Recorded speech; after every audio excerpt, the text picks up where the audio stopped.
월간 네이버스 시작하도록 하겠습니다. 오늘 월간 네이버스 14번째 편이고요. 네이버스 개발자 도구 딥다이브라는 주제로 준비를 했습니다.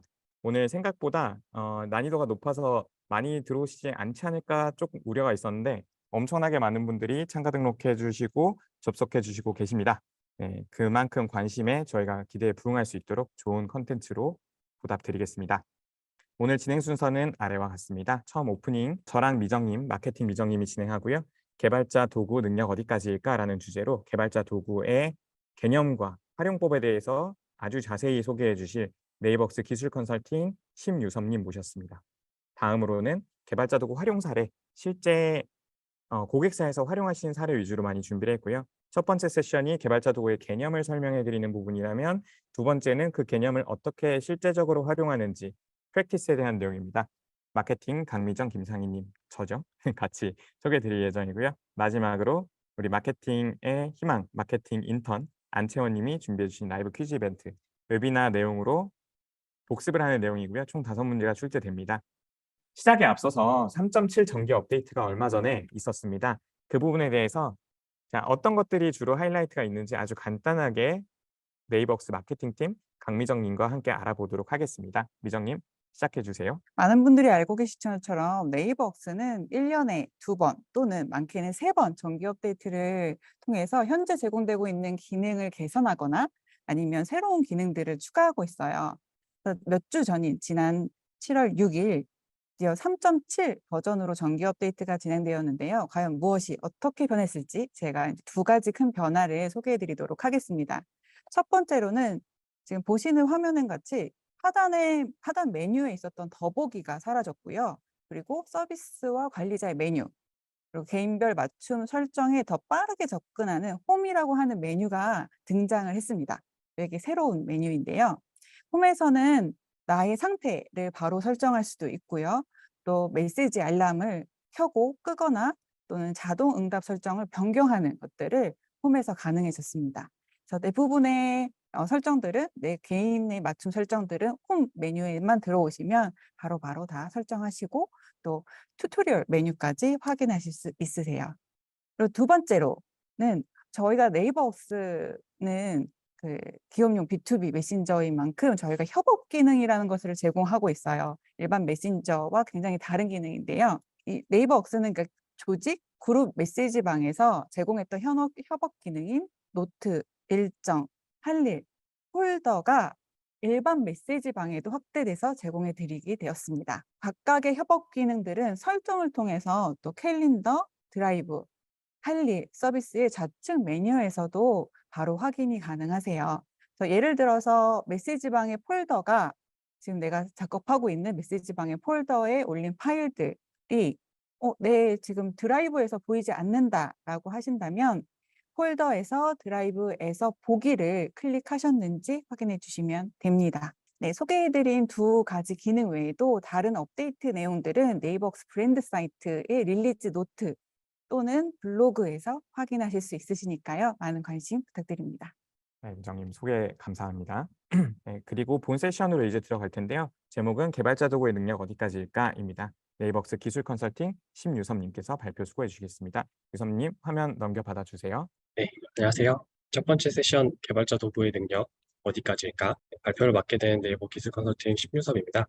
제가 오늘 발표는 IT 지식이 어느 정도 있고 기초 개발 지식이 있지만 네이버웍스 API를 다뤄보지 못한 개발자 초보를 대상으로 준비를 했는데요. 이제 그러다 보니까 중간에 어떤 용어들이 나올 때 상세하게 하나하나 설명드리지 못할 수도 있어서 미리 양해를 구합니다. 사실은 약간 물량 조절이 실패한 것도 있어서 죄송하다는 말씀을 먼저 드립니다. 오늘 내용을 들어보시면서 용어들 매우 기초적인 개념부터 다뤄주길 원하시는 분들이 혹시나 많으시다면 Q&A나 설문의 의견을 남겨주시고요. 반대로 좀 심화된 내용이 필요하다고 얘기하시는 분들이 또 많으시면 그런 내용들을 수집해서 저희가 검토한 다음에 기회가 된다면 다음에는 개발자 초보 대상이 아닌 왕초보 대상으로 하거나 심화학습으로 이런 식으로 상세하게 좀 더 친절하게 자료를 하겠습니다. 네, 발표할 순서입니다. 먼저 개발자 사이트 콘솔 문서를 둘러보고 API를 호출해 본 다음에 최신 AI 기술을 진화하는 데이버웍스 순으로 진행하겠습니다. 오늘 제 목표는 네 번째 API 호출해 보기와 5번째, 최신 AI 기술로 진화하는 네이버웍스. 이 두 내용을 기억 속에 잘 담아가시도록 하는 게 목표인데요. 4번, 5번 두 장을 다른 장보다 조금 상세하게 설명드려야 하다 보니까 처음 세 장은 빠르게 개념적인 부분만 바르고 넘어가게 될 수도 있습니다. 그리고 발표 자료를 이제 추후에 공유 드릴 예정이니까 나중에 한번 살펴보시고, 죄송합니다. 궁금하신 부분이 있으면 고객센터로 혹은 아니면 여기 개발자 커뮤니티 쪽에 남겨주시면 감사하겠습니다. 다시 한번 모든 내용을 상세하게 설명드리기 어려운 점, 그리고 매우 빠른 속도로 말씀드리게 될 점, 여러분 양해 부탁드립니다. 네, 개발자 사이트 둘러보기입니다. 개발자 사이트는 API SSO 개발을 위한 모든 것이 제공되는데요. 소식, 주요 기능, 개발자 분석, 커뮤니티, 콘솔로 구성되어 있습니다. 소식에서는 이제 API 1.0 공유 안내와 같은 중요 정보나 3.7 업데이트 후에 API 변화에 대해서도 확인하실 수가 있는데요. 이런 중요한 내용들이 여기에 소개되고 있으니까 꼭 한 번씩 확인 부탁드립니다. 주요 기능에서는 이제 곧 네이버웍스 API, WOFF, SSO 등을 다루고 있습니다. WOFF가 사실 가장 최근에 좀 나온 부분인데요. 요거를 이용하시게 되면 대화방 내에서 이제 특정 페이지를 넘어갈 때 인증을 이어서 열리도록 하거나 아니면은 이제 대화방 사용자에게 페이지 내에서 이제 메시지를 보내는 거 이런 것들이 가능한데요.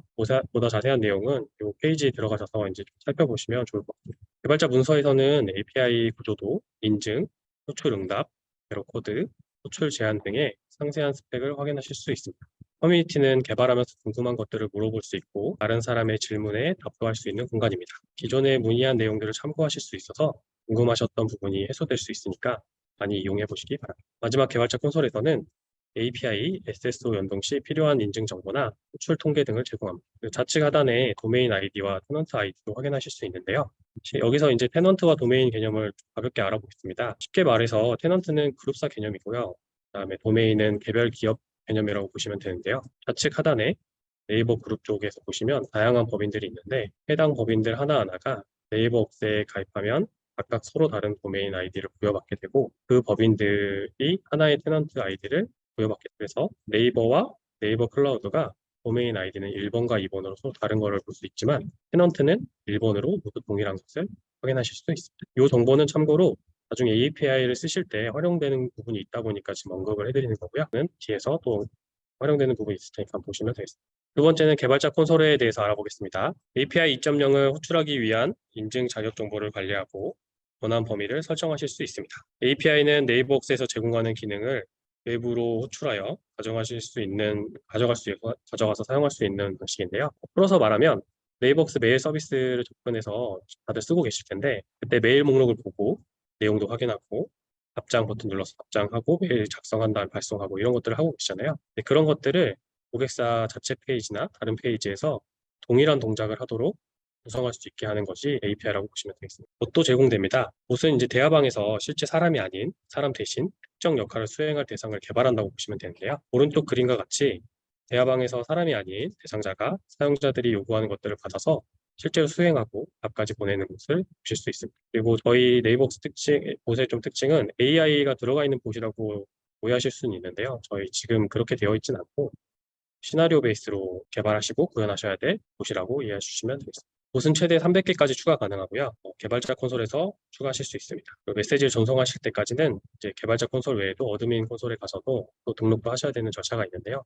이렇게 등록을 하고 나면 메시지 전송과 수신이 가능하게 됩니다. 그리고 봇을 등록할 때는 이제 API와 개발자 콘솔, 어드민 콘솔 이렇게 UI, API와 UI를 둘 다 이용하실 수 있는데 메시지를 전송하고 수신하실 때는 API로만 가능하다는 점 참고 부탁드립니다. 지금부터는 봇이 보낼 수 있는 메시지 타입을 설명드릴 텐데요. 그림 위주로 살펴보고 빠르게 넘어가겠습니다. 발표 후에 자료를 받아보시고 설명과 그림들을 자세히 살펴보시기 바랍니다. 여기 나와 있는 것처럼 봇이 보낼 수 있는 메시지는 텍스트랑 이미지 가능하고요. 링크나 스티커도 가능합니다. 그리고 버튼 템플릿이랑 리스트 템플릿도 가능합니다. 캐로셀과 이미지 캐로셀도 가능한데요.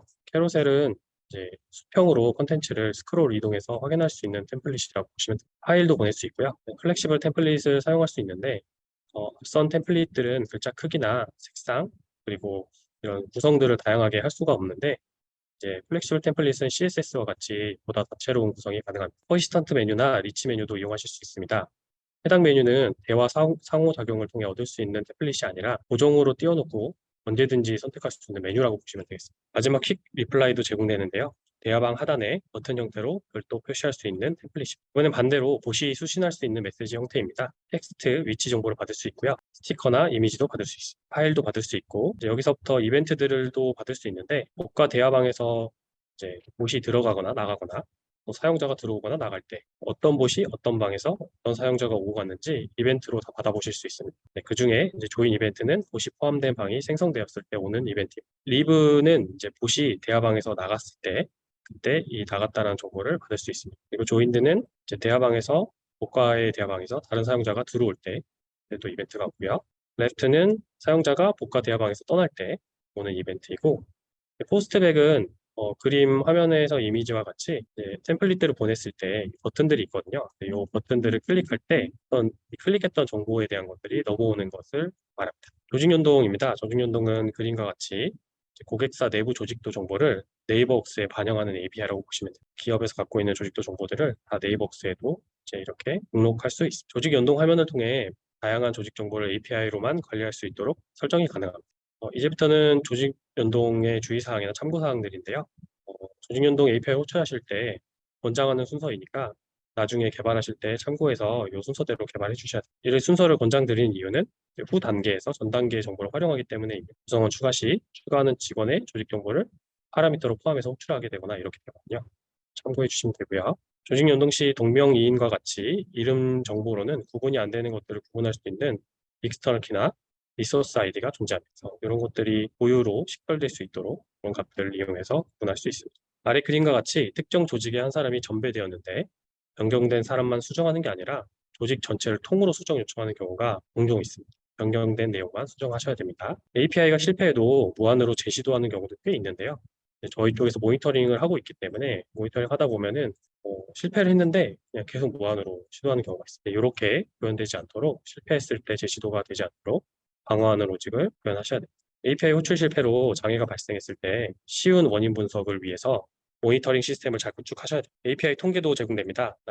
날짜별로, 스코프별로 호출량을 살펴보실 수 있습니다. 한 번의 로그인으로 여러 다른 시스템에 별도 추가 인증 없이 이용할 수 있는 SSO도 제공됩니다. 그림과 같이 오른쪽 그림을 보시면 이제 다른 네이버나 페이스북이나 구글과 같은 다른 서비스들과의 같이 이 SSO 연동이 되면 한쪽에서 네이버 로그인을 했는데 내가 가지고 있는 쇼핑몰이나 다른 사이트에서도 따로 인증을 하지 않아도 저 인증 정보를 신뢰하고 그대로 사이트를 접근할 수 있게 권한을 허용해주는 개념이라고 이해해 주시면 되겠습니다. 고객이 이제 로그인 페이지를 갖고 아이디, 패스워드 등을 관리하는 것으로 이제 SSO 연동을 하고 싶을 때 저희가 그거를 지원하고 있습니다. 표준 프로토콜인 사멜이나 오어스 2.0을 제공하고 있고요. IDP랑 SP의 개념은 이 내용대로 이제 IDP는 아이디랑 패스워드를 일치하는 쪽을 의미하고 SP는 서비스를 제공하는 쪽을 의미하는데 요거는 요 두 개에 대한 개념은 사실 SSO를 쓸 때 거의 상식적으로 쓰는 개념이다 보니까 제가 넣었고요. 참고하시면 되겠습니다. 사멜앱스 쪽은 이제 반대로 고객사의 인증 페이지가 있지만 그 로그인 페이지를 쓰지 않고 저희 네이버웍스 로그인 페이지를 쓰게 되는 경우에도 저희가 지원하고 있습니다. 그런 SSO도 지원하고 있다는 점 참고해 주시기 바랍니다. 회사 내에 인터넷 전화기가 있다면 아래 그림과 같이 네이버웍스와 연동이 가능하고 전화 중인 상태인지 그리고 전화를 실제 걸 수도 있고 이 통화 중인 상황을 다 확인하실 수 있게끔 저희가 API를 제공하고 있습니다. IPT 사용을 위한 설정 화면입니다. 발신 가능 여부나 수신 상태 확인할 수 있는 API URL을 등록하시면 되고요. 전화 결기 API URL도 등록하시면 됩니다. IPT 흐름도인데요. 이거는 이제 전화를 걸게 됐을 때 진행하고 어떻게 확인하고 전화를 걸 때 또 어떤 식으로 동작되는지에 대한 흐름도인데 또 나중에 끝나고 한번 살펴보시기 바랍니다. API 1.0이 2.0으로 업그레이드 되면서 24년 4월 1일에 종료 예정입니다. 이미 1.0을 이용 중인 고객이 있으시다면 반드시 그 전에 업그레이드를 꼭 하시기 바랍니다. 개발자 문서를 읽는 방법입니다. 300여 개가 넘는 다양한 API가 RESTful 방식으로 제공되고 있습니다. 다양한 항목들은 나중에 보시고요. API 공통적으로 활용되는 내용들과 참고사항들을 꼭 확인해야 됩니다. 인증 부분을 보면 보통 베어러 타입이라 그래서 억세스 토큰이라고 하는 걸 이제 헤더에 넣어야 되는데요. 그 내용들을 넣을 때 베어러 타입을 반드시 명시해야 하고 그다음 그 사이에 공백을 빠뜨리지 않도록 주의해야 합니다. 이제 개발자 문서를 보다 보면 주의와 참고 다양한 내용들이 있는데 이런 내용들을 빠뜨리지 않고 잘 보셔야 되는 게 핵심입니다. 그리고 API 엔드포인트 쪽에 보시면 이제 어떤 API를 보고 호출할지를 타겟팅하는 건데요. 이제 위에 항목에 보면은 점점점으로 되어 있는데 저기 앞에까지 1.0까지 앞에까지가 이제 기본 공통사항이고요. 이제 문서를 보다 보면 그냥 슬러시하고 봇 아니면 뭐 슬러시하고 유저스 이런 식으로 그냥 되어 있는 경우가 있어요. 그러면은 그 슬러시하고 그 부분을 저기 뒷부분에 붙여가지고 호출하셔야 된다라고 이해하시면 됩니다. 예제가 다 나와 있으니까 사실 개발자 문서를 보시면 이해하기 쉬우실 거예요. 그리고 HTTP 메소드는 get, post, put, fetch, delete가 제공됩니다. put 같은 경우는 지정하지 않는 속성이 값이 손실됩니다. 그리고 파라미터는 이제 패스 파라미터와 쿼리 파라미터들을 나누어서 이제 지정하실 수가 있는데 이것들을 URL 인코딩 해야 된다는 점 주의하셔야 되고 반드시 정의된 파라미터를 사용하셔야 됩니다. 그렇지 않으면 오류나 의도하지 않는 동작이 발생할 수 있습니다. 리퀘스트 바디나 리스폰스 바디는 대부분 응답 형식이 제이슨을 사용 중이며 컨텐츠 타입을 표기하는 부분도 꼭 확인하셔야 할 API 호출 에러를 확인하셔야지 API 호출 에러를 줄일 수 있습니다. 그리고 HTTP 스테이터스 코드는 사실 기초적인 통신 상식인데요. API를 호출하고 응답받을 때 응답 코드가 100대로 오면 정보, 200번대로 오면 성공, 300번대로 오면 리다이렉트, 400번대로 오면 클라이언트 에러, 500번대로 오면 서버 에러입니다. 400번대 에러가 오면 API를 호출했던 내가 뭔가 잘못했구나라고 생각하시면 되고요. 500번대가 오면 API를 받는 서버 쪽에서 뭔가 문제가 있구나라고 이해하시면 됩니다. 이건 기본 상식이니까 한번 꼭 숙지를 하시면 좋을 것 같고요. 앞서 설명드린 대로 에러 코드가 상세하게 정리되어 있습니다. 그래서 번호 400번대, 500번대에 대한 구분은 이제 이해하셨으니까 상세한 내용들은 저런 내용들을 보시고 이 부분에서 내가 잘못했구나를 확인하시고 API를 수정하고 다시 개발해서 API를 호출하고 테스트해 보시면 돼요. 페이지네이션은 내가 지정하는 만큼 정보를 조회하고 사용하고 싶을 때 쓰는데요. 주로 get 메서드에서 이용하고 있습니다. 파일 업다운로드 API가 제공되고 있는데 이건 좀 특징이 이 프로필 이미지 같은 이미지나 아니면 파일 같은 경우들을 다른 각 서비스에서 쓸 때 각각 그 파일들을 올리고 내리고 하지 않고요. 요 API 딱 하나로 공통적으로 API를 활용해서 파일을 올리고 사진을 올리고 다운로드하고 할 수 있습니다. 근데 각 서비스에서는 이 올려둔 파일을 가지고 그려다 활용하는 개념이라고 보시면 되겠습니다. 특정 사용자가 API 통신을 공유해서 다른 사용자가 이용하지 못하게 그런 경우가 발생하지 않도록 API 호출 제한이 되고 있습니다. 메시지 주소록 조직 연동 3개의 서비스에서 호출이 제한되며 상품별로 제한하는 범위가 다르니까 미리 숙지하셔야 됩니다. 유료 상품의 경우 API당 분에 240번 호출하실 수 있습니다. 나머지 상세 내용은 나중에 살펴보시고요. 호출 제한이 될 경우 동일한 요청은 캐시로 처리해야 하고 제시도 로직의 경우 제시도 간격을 충분히 늘려야 합니다. 곧 API의 경우 1대1 메시지 외에 채널을 적절히 활용하셔야 됩니다. 전사 메시지 알림 같은 경우를 이제 보스로 API로 쏘시는 경우들이 가끔 있는데요. 이제 그런 거 같은 경우는 사용자 수가 많다 보니까 저 제한에 걸리게 됩니다. 그래서 가급적 게시판에서 재알림도 사용하실 수 있으니까 저희 게시판 서비스를 주로 좀 이용해 주시면 좋을 것 같고요. 그다음에 호출 제한이 되기 전 그리고 될 경우 모두 응답 헤더에서 넘어오는 헤더 정보로 미리 확인하실 수 있습니다. 내가 현재 105번째 호출을 했는지 200번대 가까이 240번에 가깝게 호출을 했는지 확인하실 수 있고 제한이 되었다면 언제쯤 일분이 풀리게 될지 이런 것들을 저 헤더 정보를 보시고 판단하시면 됩니다. 네이버웍스 API 서버에 동시에 접속할 수 있는 수를 5개로 제한하고 있습니다. 저 5개를 넘어서면 저런 오류 에러가 응답이 올 겁니다. 그리고 브록에는 식별자 범위나 언어 코드, 타임존 코드가 제공되고 있는데 이것도 꼭 참고해서 개발하시기 바랍니다. API별로 흐름도가 이제 아래와 같이 정리되어 있는데요. 사실은 이 내용들 하나하나 어떻게 진행되는지를 설명드리지는 않을 거고요. 이런 내용들이 개발자 문서에 이제 잘 나와 있으니까 내용들을 보시고 개발을 순차적으로 하시면 큰 어려움 없이 개발하실 수 있기 때문에 흐름도를 잘 참고하시면 좋을 것 같습니다. 인증 방식도 꼭 확인하셔야 되는데요. 사실 이 페이지를 둔 이유는 로그인 인증을 위해서 진행하는 방식과 API 호출을 위해서 진행하는 인증 방식이 표준 프로토콜인 오어스 인증 방식을 따르는데요. 이걸 따르다 보니까 내용들 흐름을 이제 하나씩 비교해서 서로 양쪽을 보다 보면 퍼스널라이제이션 코드나 아니면은 억세스 토큰과 같은 용어들이 이제 똑같이 나옵니다. 표준 프로토콜이니까 똑같이 나오겠죠. 근데 요거를 가끔 오해하시는 게 하나 하시다가 억세스 토큰까지는 발급받았는데 분명 로그인 인증에 필요한 억세스 토큰을 받았지만 API를 호출할 때 쓰는 억세스 토큰을 활용해서 쏘시는 경우도 있고 반대로 API를 위한 인증을 받았지만 SSO를 인증을 할 때 쓰시는 억세스 토큰으로 활용하시는 경우도 가끔 있습니다. 네, 요거 헷갈리셔서 가끔 물어보시는 부분이 있어서 제가 요거는 장표에 담았습니다. API 2.0에서 인증 방식이 2가지로 제공되는데요. 쉽게 구분하자면 구성원 계정으로 인증은 민감한 내 개인정보 데이터를 접근해야 되는 경우에 주로 사용되고 인증하는 과정에서 반드시 로그인 화면이 뜨게 됩니다. 이 로그인 화면이 뜬다는 게 되게 중요한데요. 자기의 민감한 데이터이기 때문에 자기가 본인이 직접 접근하려고 하는 게 맞는지를 확인하는 과정이고 그러다 보니까 아이디 패스워드를 직접 입력하게 되는데 사실 개발을 하다 보면 개발자가 특정 여러 데이터들 다 관리해야 되는 경우가 발생하는데 그런 경우에는 서비스 계정으로 인증, 오른쪽에 있는 이 인증 방식을 주로 쓰시게 될 거고요. 어, 대신 이제 이 방식은 앞서 설명드린 대로 매우 민감한 개인 데이터인 메일, 파일, 그룹 폴더와 같은 데이터는 해당 인증 방식으로 API 호출이 불가능합니다. 그래서 이거는 어쩔 수 없이 메일 쪽은 구성원 계정 인증을 사용하셔야 된다는 점 숙지하시기 바랍니다. 각 인증 방식의 흐름도입니다. 또 상세하게 좀 나중에 살펴보시면 되고요. JWT 방식을 이제 나중에 입장에서 설명드릴 텐데 요거는 좀 더 짧은 거를 보실 수 있죠. 네, 간단하게 인증을 받으실 수 있습니다. 메일 발송 API를 예시로 이제 호출하는 것들 하나씩 개발자 문서를 보는 법을 한번 보자면 API 호출 URL을 먼저 봐야겠죠. 그래서 저 전체 URL을 보면 되고 이 중간에 유저 아이디 부분이 중괄호로 되어 있는데 저거 좀 실수하시는 분들이 중괄호를 두고 그냥 유저 아이디를 치환해서 넣으시는 분들이 있는데요.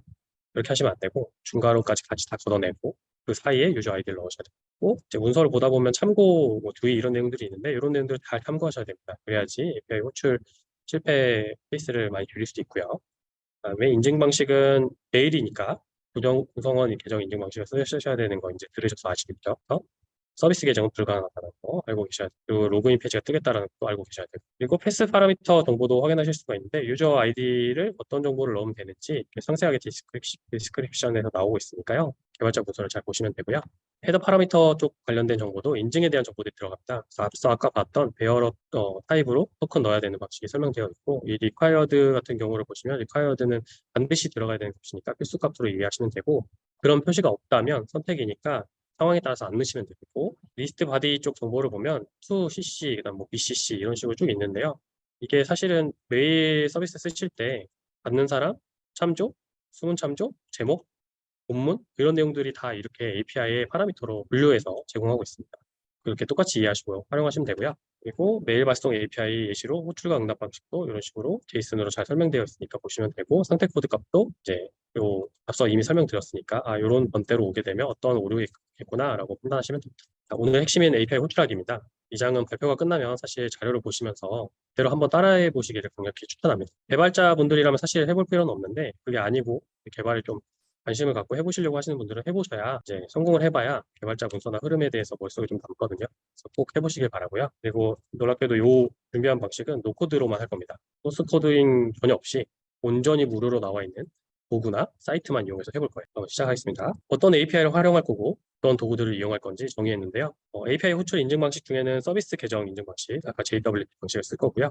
구성원 목록 조회와 메시지 전송 API를 호출해 볼 겁니다. API 호출은 많이들 사용하는 포스트맨으로 호출해 볼 거고요. 인증의 과정에 필요한 JWT 생성 사이트, 유닉스 타임스탬프 정보로 또 이제 무료 사이트 링크를 넣어뒀으니까 해당 사이트에서 얻으시면 돼요. 제가 참고로 좀 깜빡해서 포스트맨 링크는 못 넣었는데요. 검색해보면 바로 나와서 저거는 도구를 설치해서 쓰시거나 아니면 웹에서 바로 쓰시면 됩니다. 그리고 진행 순서는 앱 생성하고 인증 정보 발급하고 JWT 생성하고 액세스 토큰 받고 그다음에 해당 값을 헤더에 넣어서 구성원 목록조 API를 호출한 다음에 사용자 아이디를 얻으면 이제 그 어떤 대상자를 특정할 수 있으니까 상황에서 보 생성하고 사용자한테 메시지 보내는 것까지 진행하겠습니다. 개발자 콘솔에서 앱 이름을 먼저 작성해야 되고요.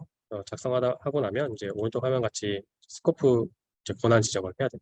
봇과 유저만 저희는 봇과 유저만 다룰 거기 때문에 해당 부분만 체크하셔도 되는데 화면대로 모두 체크하셔도 상관없습니다. 상황에 따라 쓰시면 됩니다. 이후 서비스 계정을 발급하시고요. 프라이빗 키를 발행하면 로컬의 메모장으로 오른쪽 화면과 같이 알 수 없는 값들이 받아집니다. 이런 것들을 이제 막 접하다 보면 이제 어렵다고 생각해서 포기하시게 되는 경우가 있는데요. 그냥 저 값을 어디인가 활용할 거다라고 생각하시면 되고 사실 이런 것들을 다 하는 이유는 전 세계적으로 표준을 누군가 정해놨고 그대로 따라야 인증이 완료되기 때문에 그 기준대로 따라해야 된다라고 이해해 주시면 좋겠습니다. JWT 이제 생성 개발자 문서를 보시면 이제 막 되게 뭔가 까만색도 나오고 막 어려운 내용들이 막 보여요. 그래서 사실 이걸 보고 속된 말로 이제 손절하시는 분들도 계시는데 네, 혹시나 어려워하지 않으셔도 빨간 박스 저희 이제 순차적으로 따라하시면 돼요. 빨간 박스를 보시면 ISS, SUB 파라미터 설명을 보면 매우 친절하게 어떤 값을 넣으면 되는지 설명되어 있어요. 오른쪽을 보면 개발자 콘솔에서 자동으로 생성했던 클라이언트 아이디와 서비스 어카운트를 그대로 활용하시면 그냥 따라하면 돼요. 쉽죠. 다음 LAT나 EXP 같은 파라미터도 이제 유닉스 타임으로 나타내야 된다고 되어 있고 세컨드 뭐 이렇게 되어 있는데 표 단위로 돼야 된다고 되어 있는데 사실은 우리가 흔히 알고 있는 표기용 시간과 다른 값이긴 해요. 근데 이제 그거는 유닉스 타임 스탬프 요 사이트를 이용하시면 왼쪽 화면과 같이 우리가 흔히 알고 있는 표기용 시간을 잘 입력하시면 유닉스 시간을 얻으실 수 있습니다. 테스트 해보시는 시간에 맞춰서 시작과 끝을 잘 지정하시면 되는데 주의하실 점은 1시간 내외로 시작과 끝을 지정하셔야 된다는 점을 기억하시기 바랍니다. 자, 벌써 4개를 다 모았습니다. 근데 이제 문서를 보다 보면 중간에 또 헤더에 무슨 알고리즘, 알 수 없는 알고리즘을 넣으라고 되어 있는데요. 네, 되게 어려워 보이지만 사실은 고정된 값이라고 하니까 저희 입장에서는 땡큐입니다. 왜냐하면 그냥 여기다 쓰면 되는 거예요. 고정된 값을 역시나 이제 무료로 JWT 값을 생성해준 사이트 들어가서 리코디드 맨 왼쪽에 위에 헤더 쪽에다가 넣습니다. 그리고 중간에는 우리가 4개 모았던 정보를 페이로드 쪽에다가 넣으시면 쉽죠. 그리고 아까 수집해놨던 로컬에 받았던 알 수 없는 값도 키 값도 오른쪽 하단에 있는 JWT 인증 값이 이제 이쪽에다 넣으시면 되는데요. 그쪽에 넣게 되면 왼쪽에 있는 인코디드 쪽에 있는 부분이 이제 우리가 원하는 JWT 값이 만들어졌다고 이해하시면 됩니다. 이제 마지막으로 생성된 JWT 값으로 인증 서버에서 이제 API 호출에 활용될 최종 액세스 토큰을 받으면, 이거까지 받으면 이제 모든 API들, 아까 우리가 구성 목록조회나 메시지 전송이나 그 외에 개인정보를 접근하지 않는 모든 API는 다 요거 인증 가지고 이제 쓰시면 돼요. 그래서 인증 서버로 토큰 요청하는 것도 이제 막 이렇게 파라미터 값들이 여러 개가 있는데 보시다 보면 역시나 개발자 문서에 잘 설명되어 있으니까 개발자 콘솔에 가서 잘 수집하면, 저희는 잘 수집하면 돼요. 그래서 그랜트 타입 같은 경우는 고정이라고 돼 있죠. 그건 뭐 그냥 그대로 쓰면 된다는 얘기고요. 클라이언트 아이디 같은 경우는 클라이언트 여기 개발자 콘솔에 시크릿이랑 아이디 다 자동으로 생성됐으니까 저거 그냥 쓰시면 되는 거고요. 그다음에 스컵도 이제 아까 우리가 선택해서 만들어 놨죠. 그러니까 이것도 그냥 그대로 넣으시면 됩니다. 넣는 방식은 이제 우리는 봇을 쓴다 그러면 봇, 그리고 띄고 봇 리드, 봇점 리드, 띄고 유저스, 그다음 띄고 뭐 유저스 뭐 이런 식으로 개행을 하시면, 그러니까 띄어쓰기를 하시면 이제 여러 개를 같이 모아서 쓰실 수 있기 때문에 저 파라미터를 그렇게 넣으시면 되고요. 네, 어서션은 JWT 사이트에서 우리가 얻었던 왼쪽에 인코디드 값을 넣으시면, 그리고 이제 호출을 하겠죠. 확보된 이제 그 개발자 문서를 이제 다시 돌아가서 보시면, 우리가 아까 개발자 문서 읽는 법을 배웠잖아요. 그것처럼 리퀘스트 URL 먼저 보시고, 이제 그 뭐 포스트 메소드는 어떤 포스트인지, 어떤 방식인지, 헤더 값은 어떻게 해야 되는지, 그리고 바디 값은 어떤 걸 넣어야 되는지 보시고, 드디어 포스트맨을 실행하시면 되는데요. 포스트맨 실행하면 오른쪽 화면처럼 뜹니다.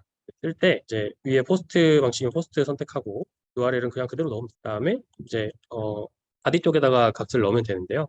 이제 테스트 헤더 쪽에 일부러 제이슨이 아닌 타입을 좀 하려고 제가 이거 예제를 넣었는데, 제이슨이 일반적인데 제이슨이 아닌 경우에는 이런 식으로 선택하면 됩니다. 선택하면 키밸류 값들이 이제 인풋 창처럼 뜨는데요. 여기에 우리가 개발자 문서에 있는 값들을 하나하나 넣으시면 되고, 아까 수집됐던 내용들도 밸류 쪽에다가 하나하나 넣으시면 됩니다. 네, 그리고 샌드를 누르시면 정말 놀랍게도 액세스 토큰이 나오게 됩니다. 이제 이 액세스 토큰이라고 하는 값을 가지고 모든 API들을 다 호출하고 다니고, API를 호출할 수 있는 인증 자격이 생겼으니까 본격적으로 구성원 목록조회 API를 호출해 보겠습니다. 개발자 문서를 역시나 잘 살펴보시고 가이드한 내용대로 포스트맨에서 호출 URL 넣고 우리가 얻어낸 액세스 토큰을 어슬라이제이션 탭을 선택한 다음에 베어러 토큰이라고 하는 항목을 드랍다운 메뉴에서 선택하시면 돼요. 선택하면 저 입력창의 오른쪽 그 위쪽에 토큰 쪽에다가 넣으시면 되는데요. 여기다 그냥 붙여넣기 하시면 됩니다. 이렇게 하시면 되고, 그리고 나서 이건 갭 방식이기 때문에 바디도 없기 때문에 그냥 샌드 버튼 누르시면 되고요.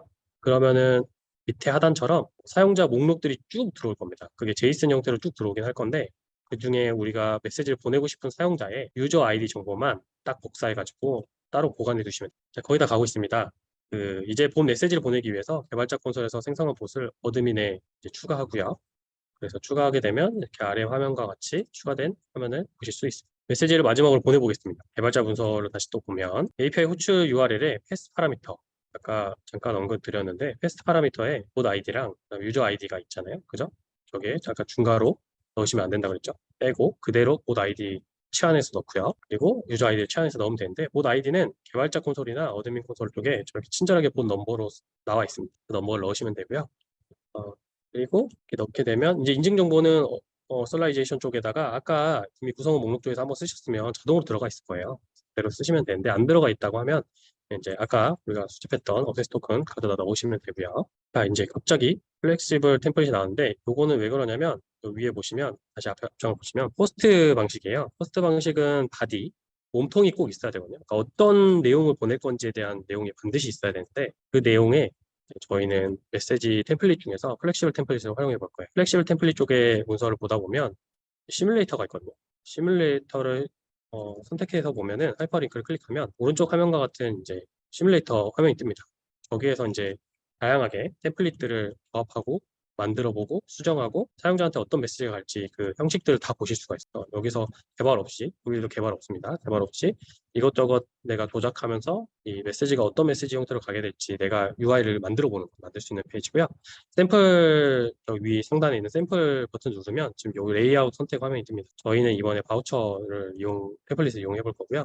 요 양식을 레이아웃을 그리고 만들기를 누르면 이제 여기 뒷 배경에 흐릿하게 보이긴 하지만 레이아웃 선택된 게 아까 우리 선택했던 바우처 화면 이제 레이아웃이 뜨게 되고 그 상황에서 이제 저희는 API 호출할 거니까 제이슨 내용이 필요하거든요. 그러다 보니까 오른쪽 상단에 제이슨으로 보기 버튼 누르시면 요 제이슨으로 친절하게 다 나와 있으니까 이거 그냥 복사하시면 됩니다.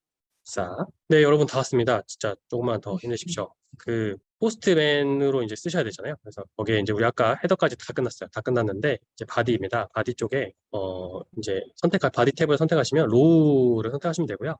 그 우측 쪽에 보면은 이제 제이슨으로 저는 선택이 되어 있는데 저기 드랍다운으로 이제 선택하실 수 있는 메뉴가 보이고 여기서 제이슨 선택하시면 되고요. 왜냐면 우리가 호출할 그 컨텐트 타입 자체가 제이슨이기 때문에 제이슨을 선택하시고 그리고 왼쪽에 있는 박스는 아까 우리가 복사했던 내용이고요. 오른쪽에 있는 화면은 갑자기 왜 있느냐? 저거는 플렉시블 템플릿 보낼 때 저 위쪽 부분에 그 컨텐트 타입 플렉스라고 하는 저 부분이 앞에 선행되어야 돼요. 저게 내용이 무조건 앞에 있어야 되고 그 안에서 컨텐츠스 하고 그 다음 내용으로 이어져야 될 게 우리가 아까 복사했던 내용이 들어가야 됩니다. 그래서 여기 앞에 먼저 나와야 되기 때문에 제가 오른쪽 화면처럼 저 앞에 있는 내용이 들어가고 뒤에는 이제 우리가 복사했던 내용이 들어갑니다. 근데 여기 캡처하면 없는데요. 주의하셔야 될 게 앞에 복사했던 내용 그대로 넣었다가 앞에 저 내용을 넣었잖아요. 지금 화면처럼. 근데 앞에 보시면 중괄호가 열려있는 중괄호가 2개 있어요. 그거를 맨 밑에 스크롤 내려서 닫아줘야 돼요. 2번. 꼭 하셔야 됩니다. 하셔야지 에러가 안 나요. 그렇게 하고 샌드 버튼을 누르면 사용자한테 이 메시지가 가고 알림이 가고 실제 메시지를 받는 화면까지 보실 수 있습니다. 네. 여러분도 차근히 따라하고 반복하다 보면 개발자 문서를 보는 법이나 개발에 대한 기초 지식이 자연스럽게 쌓일 거예요. 한번 꼭 해보시기를 추천드리고요. 네, 이제 정말 마지막 최신 AI 기술로 진화하는 네이버스 초대규모 AI인 네이버 자체 생성형 AI 하이퍼클로버 X가 곧 출시합니다. 이미 기사를 통해 알고 계시는 분들도 있으실 텐데요. 올해 큰 화두였던 이제 챗GPT와 같은 초대규모 AI, 챗GPT 3, 4 버전과 같이 이제 대화형 AI가 이제 8월에 베타로 출시되고요. 10월에는 기업에서 활용 가능한 클로버 스튜디오가 출시될 예정 일정 참고하시면 되고 제가 이 하이퍼 클로버 X를 소개해드린 이유가 있는데 네이버웍스가 아까 말씀드린 것처럼 AI 봇이 아니라고 했잖아요. 시나리오 베이스대로 아까 순차적으로 메시지를 보내고 또 응답을 사용자가 보내면 그거에 맞춰 다시 또 메시지 보내고 이런 식으로 구성을 하셔야 되는데 그러다 보면 이제 정교하게 설계를 하지 않으면 사용자들이 다소 똑똑하지 못한 봇을 경험하게 되는데요. 하이퍼클로버 X와 네이버웍스 봇을 이제 연계하게 되면 일상생활에 대한 정보부터 사내 내부 데이터를 학습시켜서 회사만의 정보도 손쉽게 얻을 수 있습니다. 매우 똘똘한 봇을 네이버웍스를 통해서도 만나보실 수 있는 거죠. 또 이제 구성도는 두 서비스 간의 중간 다리 역할을 해줄 서버를 두고 메시지를 중간에서 전달해주는 전달자 역할을 하면 되는데요. 사용자가 네이버웍스 봇에 질의를 하면 그 질문을 하이퍼클로버 X에 전달하고 하이퍼클로버 X가 이제 생성형 AI의 답을 만들어서 그 응답을 주면 그걸 그대로 사용자한테 메시지 전송 API로 보내시면 됩니다. 우리가 메시지 전송 API 해봤죠? 이렇게 보내시면 돼요. 어렵지 않습니다. 출시만 되면 한번 연동 개발을 해보시는 걸 추천드립니다. 마지막으로 이제 컴플리션 API는 이제 질문을 하고 답을 받는 API라고 보시면 되고요. 인베딩 API는 할루시네이션을 환각 답변을 해결하는 API라고 보시면 되고 할루시네이션을 모르시는 분이 계실 수도 있어서 설명을 추가를 하자면 생성형 AI가 가지고 있는 고질적인 문제인데요. 초대규모 AI는 이제 인터넷상에서 널려있는 수많은 데이터를 기반으로 그럴싸한 답을 주게 됩니다. 매우 그럴싸한 꼭 있었던 것 같은 잘못된 사실을 전달하는 현상을 할루시네이션이라고 보시면 되는데요. 뭐 예를 들면 이순신 장군이 아이폰을 바다에 떨어뜨렸던 사건에 대해서 설명해달라고 하면 매우 그럴싸하게 역사적 사실인 것처럼 답변을 줄 겁니다. 근데 사실은 하나의 중요한 정보들이 저렇게 명확하지 않는 거짓 답변이 되면 안 되잖아요. 그래서 인베딩 API를 활용하시면 보다 명확한 답을 얻으실 수 있습니다. 네, 이제 제가 준비한 내용은 여기까지고요. 긴 시간 빠른 말로 정신 없으셨을 텐데 끝까지 경청해 주셔서 감사합니다. 이상입니다. 감사합니다, 교수님. 역시나 현장에서 기술 컨설팅을 담당하시는 담당자시라 그런지 역시나 네 와닿는 사례 위주로 많이 말씀을 주셨고, 그리고 마지막에 또 AI 파트까지 설명 주셔서 감사합니다. 앞으로 적용될 모습 알 수 있었고요. 다음으로는 개발자 도구 방금 설명해 주신 개념적인 내용들이 실제 사례에서는 어떻게 적용되는지 소개 드리는 세션을 시작하도록 하겠습니다. 먼저 순서를 소개를 드리면, 저희 네이버에서도 네이버웍스를 전사적으로 사용을 하고 있기 때문에 저희 내부적으로는 어떻게 쓰고 있는지를 먼저 소개를 드리고, 그다음에 외부에서 어떻게 쓰고 있는지 소개 드리도록 하겠습니다. 먼저 그 네이버 내부에서의 사용, 그리고 곧 현황 등에 대해서 말씀 주실 네이버웍스 마케팅 강미정 님 넘겨 드리겠습니다. 네. 그러면 네이버웍스 봇이 얼마나 많이 사용되고 있을까요? 저도 이번 월간 네이버웍스를 준비하면서 데이터를 살펴보게 되었어요. 네이버웍스 디벨로퍼스 사이트에 등록된 봇이 무려 6만 개 이상이라고 합니다. 네. 그 6만 개 이상 중에서도 서비스 중이라고 되어 있는, 봇 상태가 서비스 중이라고 되어 있는 봇은 3만 개나 된다고 해요. 그래서 봇 사용은 그러면 얼마나 많이 증가했는가 또 살펴봤더니 2018년도 12월 말 대비 현재 기준으로 봤을 때 3000% 이상 증가했었음을 알 수 있었습니다. 이렇게 많이 네이버웍스 봇을 사용해 주고 계셨다는 것을 지금 현재 알고 있게 되었고요. 또 최근 3개월간 그럼 봇 API를 얼마나 많이 호출한 기업이 있는가를 살펴보았는데요. 탑 3를 꼽아서 봤더니 보시다시피 첫 번째로는 게임 회사였고요. 두 번째는 병원, 그리고 세 번째는 생활가전 제품을 만드는 제조회사였어요. 그러니까 저희가 일반적으로 생각하기에 봇은 어떤 특정 업종에 쏠리지 않았을까라고 생각을 했었는데, 보시는 것처럼 다양한 업종에서 네이버웍스 봇을 많이 사용해 주고 계셨습니다. 그러면 네이버웍스를 사용하고 있는 네이버웍스 직원들은 저희는 어떤 봇을 사용하고 있을까요? 네. 그러니까 봇이라고 하면 하루 24시간 7일 내내 연중 무휴 쉬는 시간 없이 사용되고 있다라고 보시면 되는데요. 저희 회사에서 궁금한 점들을 알려주는 사내 문의봇, 그리고 보안 솔루션 문의봇, 연말 정산 문의봇이 가장 대표적인 사례로 저희 직원들의 핸드폰 안에 네이버웍스 앱에서 사용하고 있는 봇들입니다.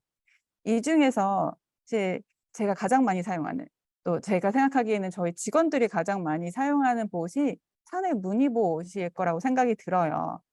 그래서 사내 문의봇의 화면을 저희가 잠깐 보여드리도록 하겠습니다. 그러면 직원들이 이렇게 저희가 사내 문의 2580 챗봇이라고 하는 이름으로 사내 문의봇이 사용되고 있는데요. 보신 것처럼 인사, 업무기기, 복리후생, 업무 지원 등과 같이 카테고리화 되어 있어요. 가장 많이 묻는 질문들이 항목별로 카테고리화 되어 있고요.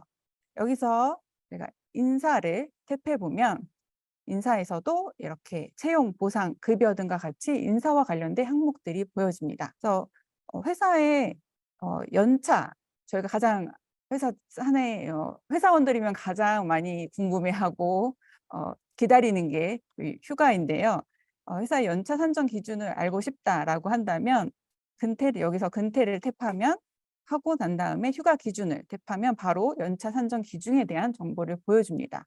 그래서 굳이 이렇게 회사에 대한 회사에 대한 각종 정보들을 누구에게, 선배에게 묻거나 아니면 어떤 사이트에 들어가서 묻거나 아니면 전화를 통해 가지고 묻지 않고, 또 아니면 인사팀에 묻지 않고 이렇게 바로 네이버웍스 챗봇을 통해 가지고 간단하게 언제 어디서나 확인할 수 있습니다. 그리고 이 외에도 저희가 네이버 서비스를 위한 봇들도 있어요.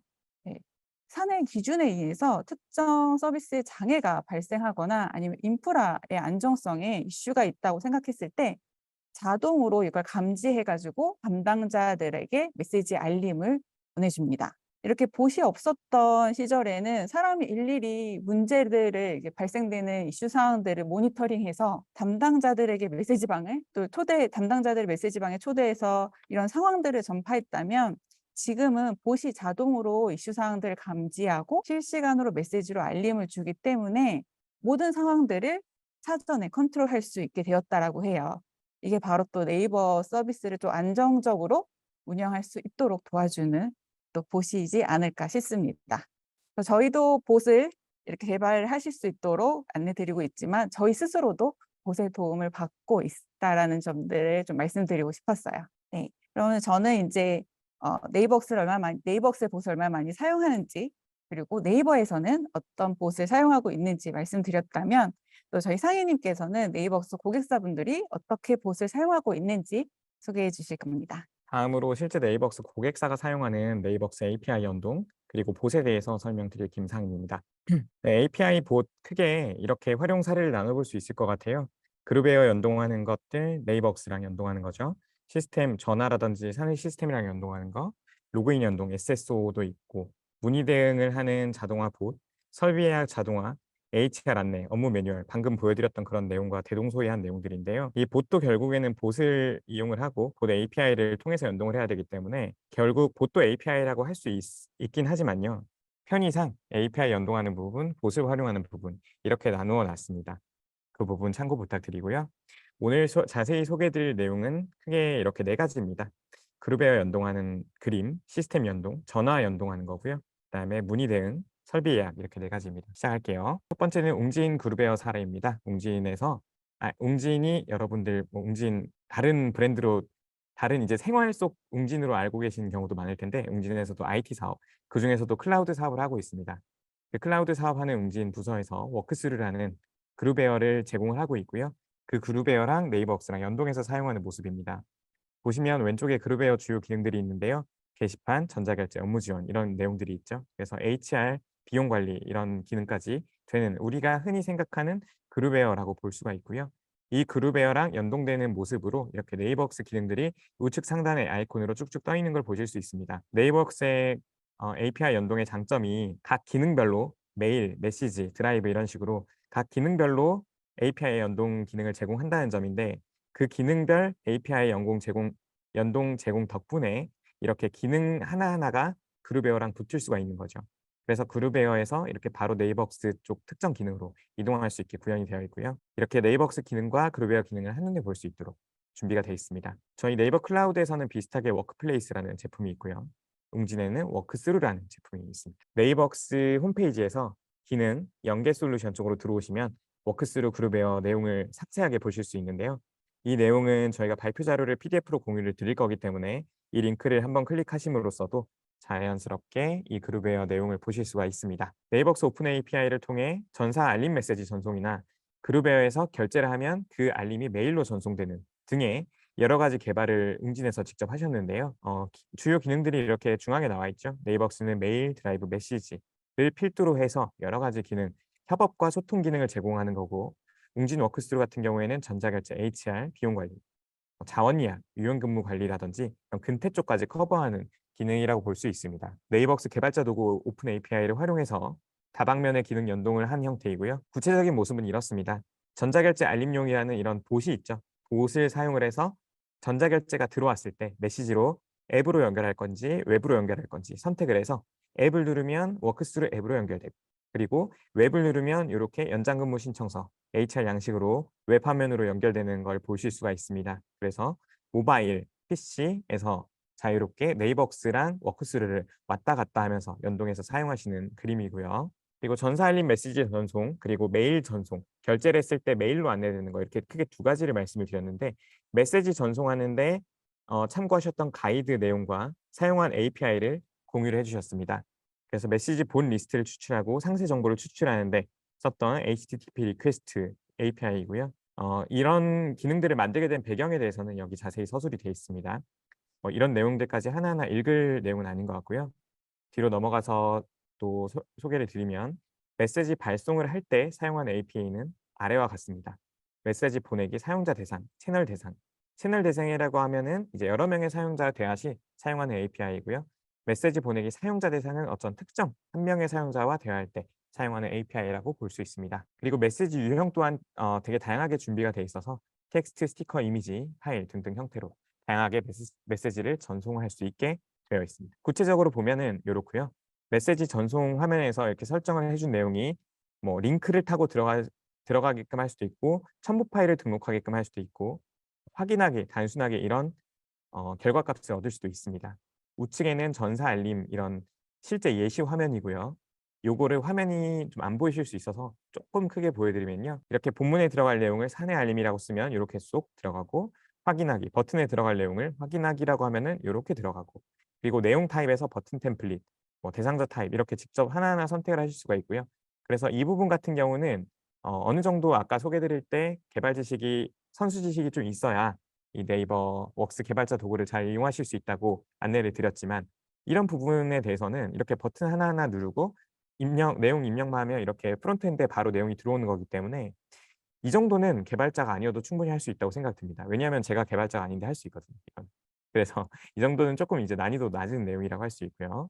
그만큼 난이도 낮게 쉽게 개발할 수 있다는 뜻이 되겠죠. 다음으로 결제 알림 메일 쪽을 보여드리면, 그룹웨어 전자결제를 할 때 다음 결제자에게 메시지뿐만 아니라 알림, 메일로 알림이 되게 하는 기능입니다. 메일 발송할 때 사용한 API는 아래와 같고요. 구체적인 그림을 보여드리면, 자, 결제 상신을 했을 때 상위 결제자에게 알림 메일이 발송이 되고, 이렇게 상세 보기에서 외부로 연결할 거냐, 모바일로 연결할 거냐, 이런 링크들을 타고 이렇게 다시 워크스루 화면으로 돌아갈 수 있게 하는 거를 네이버웍스 API에서 제공을 하고 있습니다. 그래서 본문 내에서 결제 링크를 구성하도록 되어 있고요. 앞서 소개드렸던 이 독스에서 메일 크리에이트 이 가이드 부분을 보시면은 자세한 내용 참고하실 수 있습니다. 다음으로 소개드릴 케이스는 얼스팩토리라는 저희 네이버웍스 고객사에서 사내 IP 전화 시스템이랑 네이버웍스 봇 API를 연동하는 모바일 통화 커뮤니케이션 확장하는 그림입니다. 얼스팩토리에서는 이 다이나믹 IP 캐스트, 줄여서 DIP 캐스트라고 부르는데, 이 다이나믹 IP 캐스트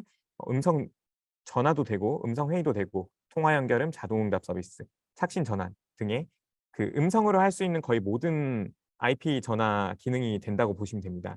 이런 전화 서비스랑 네이버웍스를 어떻게 보면 제3자 서드 파티 앱으로 가지고 와서 연동하는 그림이라고 볼 수 있는데요.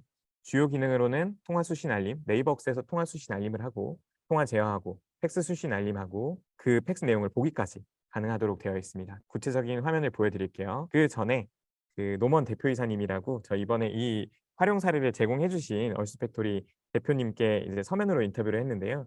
개발자 도구를 어떻게 활용 중이신지, 특히 좋았던 점은 무엇인지라고 여쭤봤을 때 공통적으로 말씀 주신 내용이, 어떤 아이디어가 생각날 때 개발자 도구 문서를 참고하면 그 아이디어를 구체적인 모습으로 쉽게 구현할 수 있게 되어 있더라라는 말씀을 주셨습니다. 그래서 특히 예시가 많아서 화면 구성이나 제공 기능을 상상하고 구현하는 데 많은 도움이 된다라는 말씀을 주셨고요. 그리고 앱 설정 화면, 봇 설정 화면 나눠서 보여드리면, 이 앱이라고 하는 거는 그 다이나믹 IP 캐스트 UC 설정 화면이고요. 오른쪽에 봇 설정 화면은 네이버웍스 봇 설정 화면입니다. 이 GitHub 링크도 공유를 주셨는데 이 링크에 대해서는 제가 바로 공유를 드리는 게 맞을지 몰라서 그 링크까지는 포함하지 않았습니다. 하지만 그 메이크 콜이라고 검색을 하시고 이 다이나믹 IP 캐스트 검색을 하시면 충분히 이 서비스 내용에 대해서, 그리고 네이버웍스랑 연동하는 방법에 대해서 아주 자세하게 소개가 되어 있으니까요. 그 부분은 오픈된 자료를 참고하셔서 활용 부탁드리겠습니다. 기능이 구현된 모습은 이러합니다. 이게 네이버웍스 메신저 화면인데요. 얼스팩토리로 누군가 전화를 했어요. 외부 수신 전화가 걸려왔을 때 수신 전화 당겨받기도 되고요.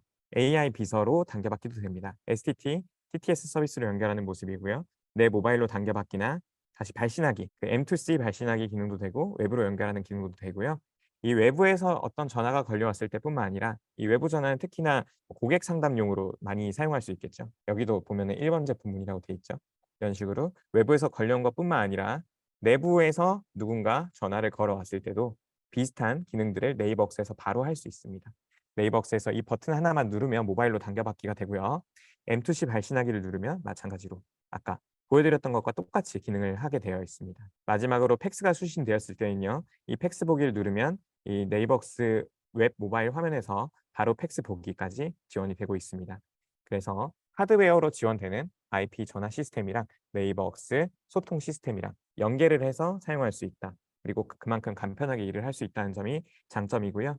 그리고 또 하나 이 가치를 말씀을 드리면, 얼스팩토리에서 다이나믹 IP 캐스트 사업 내용을 가지고 네이버웍스 서드파티 앱을 연결을 해서 훨씬 더 이 사업 내용을 풍성하게 하시고 그만큼 더 고객사를 더 많이 확보하실 수 있는 가능성을 열었다라고 할 수 있겠죠. 그래서 뭐 우리 회사 서비스로도 활용할 수 있지만, 내가 우리 회사의 어떤 B2B 향 서비스를 개발할 때도 네이버웍스 개발자 도구를 활용할 수 있겠구나 이런 인사이트를 얻으셨으면 좋겠습니다. 앞서 소개드렸던 두 케이스가 다 그런 케이스죠. 아까 소개드렸던 웅진 워크스루 그룹웨어도 그렇고 얼스팩토리의 IP 전화도 그렇고 이게 모두 대회양 서비스를 하는데 네이버웍스 개발자 도구를 활용한 케이스라고 할 수 있습니다. 다음은 이제 봇 활용 첫 번째 사례인데요.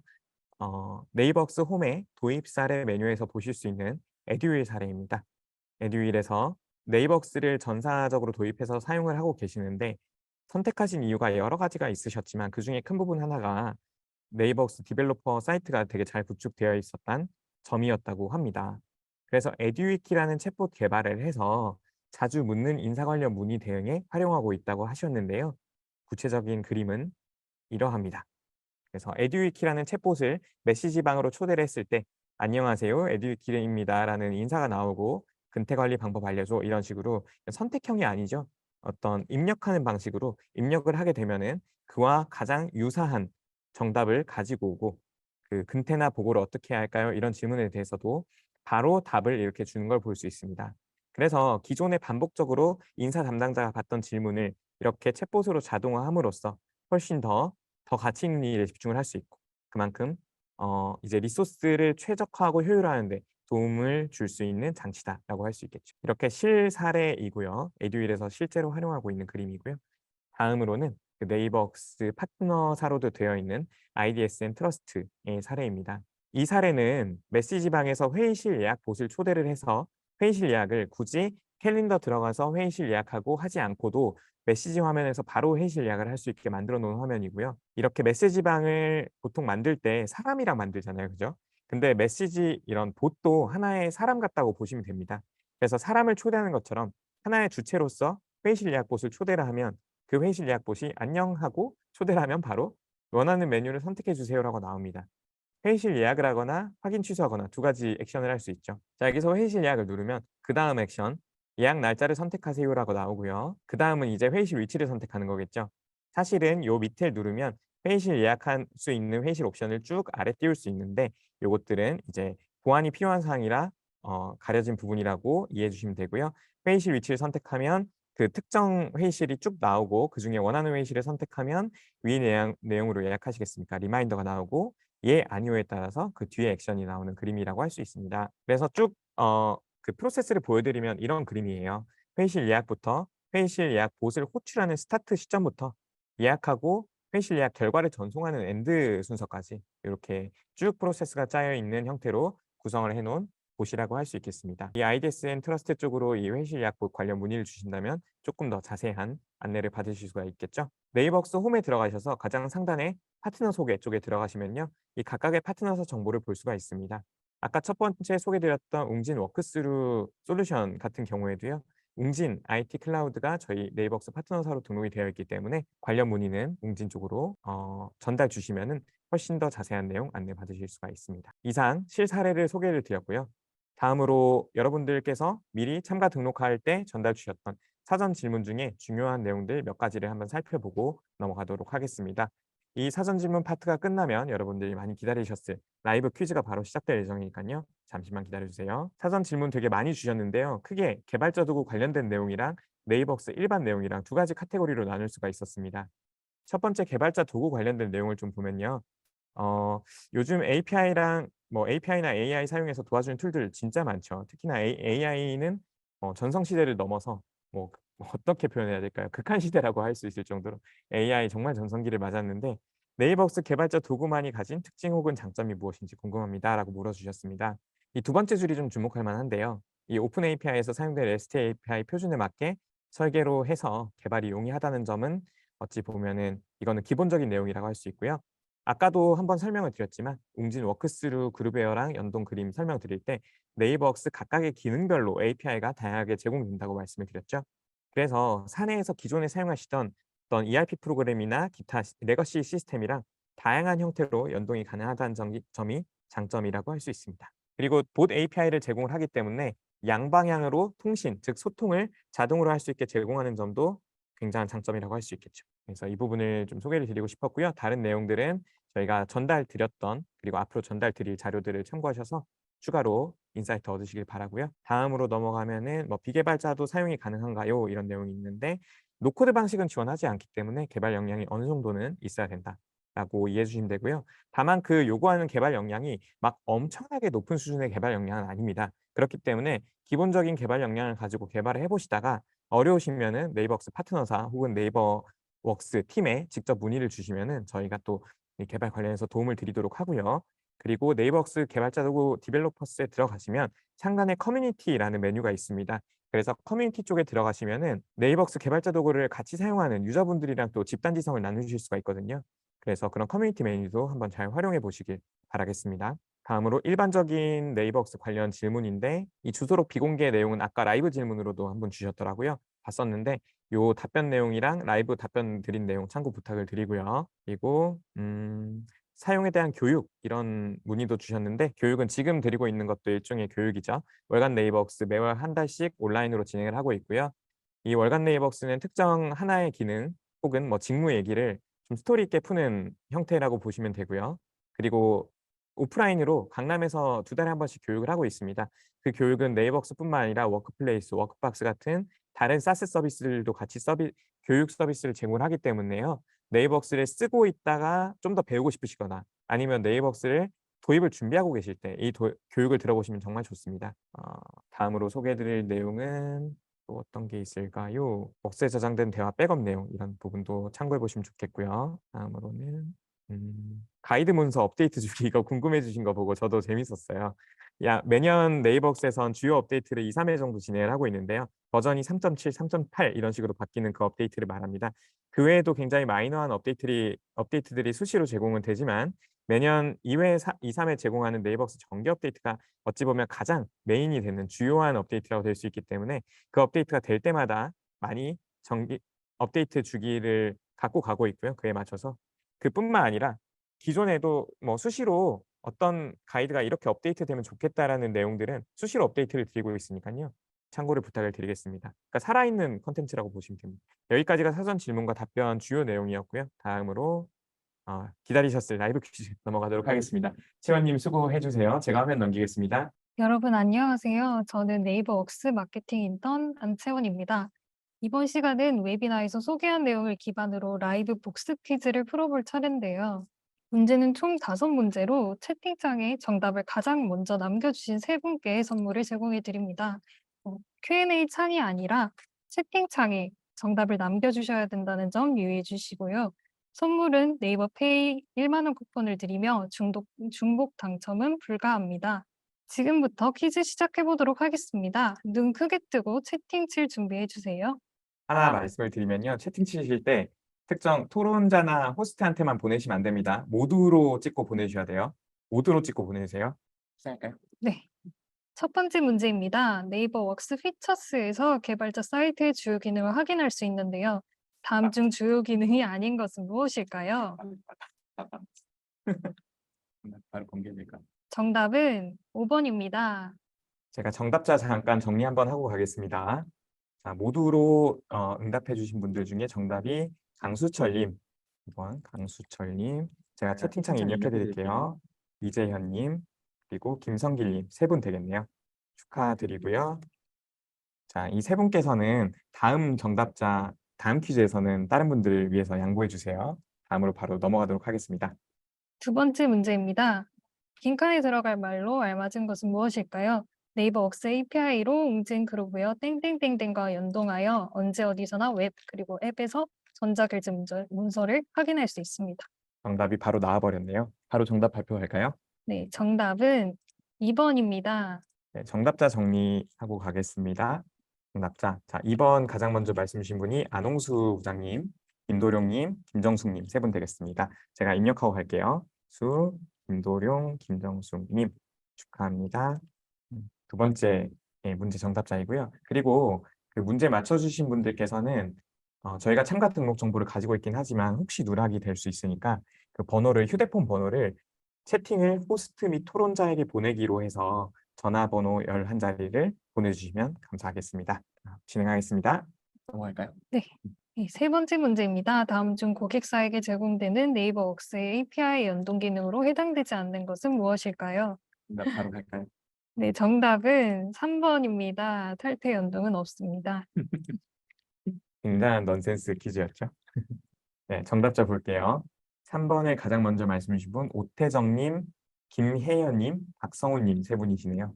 오태정님, 세 분 다 중복 아니시죠? 네, 오태정, 김혜연, 박성훈님. 그 호스트 및 정답자로 해서 휴대폰 번호 한번 보내주세요. 3번 문제 정답자. 네, 오태정, 김혜연, 박성훈님. 아, 너무 빠르시네요. 네, 다음 문제입니다. 넘어갈게요.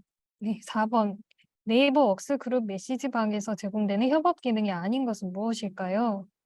힌트 집에 가고 싶은데 정답할까요? 정답은 3번입니다. 정답자 보고 가겠습니다. 자, 4번 문제. 이번에도 정말 빠르시네요. 4번 문제. 스크롤을 엄청 많이 올려야 돼요. 잠시만요.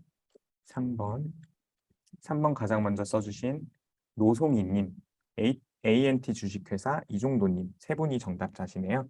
ANT 주식회사 이종도님, 아니죠. 잠시만요.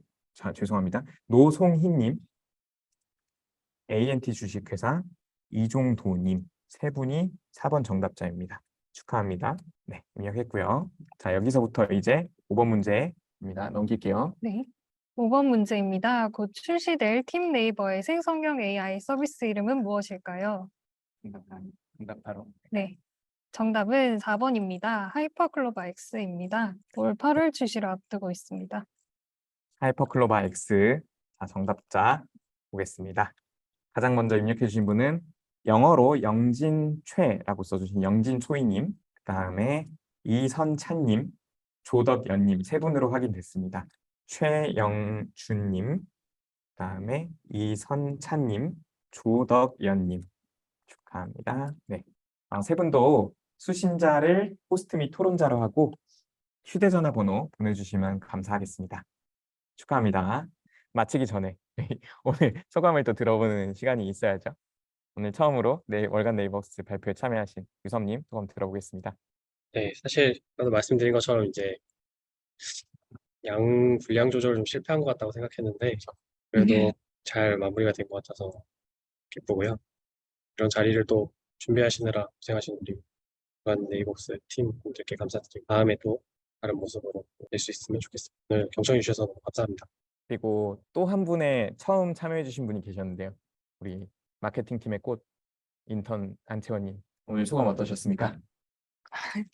네, 상희님이랑 미정님 그리고 유성님까지 정말 웨비나 준비를 위해서 많은 시간과 노력을 쏟아부으시는 걸 보고 정말 배울 점이 많다고 느꼈고 또 그리고 이번에 많은 분들이 참석해 주셨는데 이분들 앞에서 짧게나마 제가 퀴즈를 출제할 수 있어서 영광이었다고 생각합니다. 네, 감사합니다. 네, 모든 문제는 저희 인턴 채원님이 다 출제를 하셨고요. 재밌는 넌센스를 워낙 많이 반영해 주셔서 저희도 보면서 막 웃으면서 준비를 했는데 여튼 이번 달 네이버스도 월간 네이버스도 잘 마무리가 되었네요. 참여해 주신 모든 분들께 다시 한번 감사드리고 그다음에 퇴근하고 싶으셨나요? 저희도 똑같은 생각했습니다. 그렇게 평소 퇴근을 하고 싶으신지 한번 여쭤봤고요. 네. 이거 미정님도 마치기 전에 또 하실 말씀 있으신가요? 네, 지금 월간 네이버스가 벌써 14회째. 이거 이제 다음 월간 네이버스면 15번째가 될 텐데요. 저희가 지금 14회 동안 많은 주제를 가지고 월간 네이버스를 통해서 소개해 드렸지만 아직도 저희가 많은 내용들을 또 더 많은 내용들이 있는 것 같아요. 그래서 상혜님께서 말씀 주셨지만 오늘 그 웨비나 설문 폼을 통해 가지고 링크를 통해서 더 듣고 싶으신 이야기, 네이버스에 대한 뭐 기능 아니면 활용 사례 에 대해서 꼭 답변을 남겨주시기 바랍니다. 그러면 저희가 잘 살펴보고 또 하반기에 진행되는 월간 네이버스에 저희가 반영하도록 하겠습니다. 그리고 아까 교육에 대해서 문의 주신 분 계셨었는데요. 그 사전 질문에서 저희가 그 오프라인 교육은 어제 바로 진행이 됐었어요. 7월 오프라인 교육은 어제 완료가 되었고 다음 교육은 9월입니다. 그래서 저희가 9월 교육 대부분 9월 초에 저희가 교육 신청 페이지에 안내를 드리고 있어요. 그래서 네이버스 사용에 대해서 좀 더 상세하게 교육을 받고 싶으시다라고 싶으신 분들은 꼭 9월 초에 저희 교육 신청 페이지에 들어오셔서 교육 신청해 주시고 또 교육 들으셨으면 좋겠습니다. 네, 시간이 4시 22분이 됐네요. 그럼 마치도록 하겠습니다. 그리고 녹화본이랑 다시 보기 자료, Q&A 자료들은 이번 주 중으로, 이번 주 중이라고 하면 내일이네요. 네, 내일까지는 가급적 드리도록 노력을 한번 해보겠습니다. 네, 참여해 주셔서 감사합니다. 네, 참여해 주셔서 감사합니다.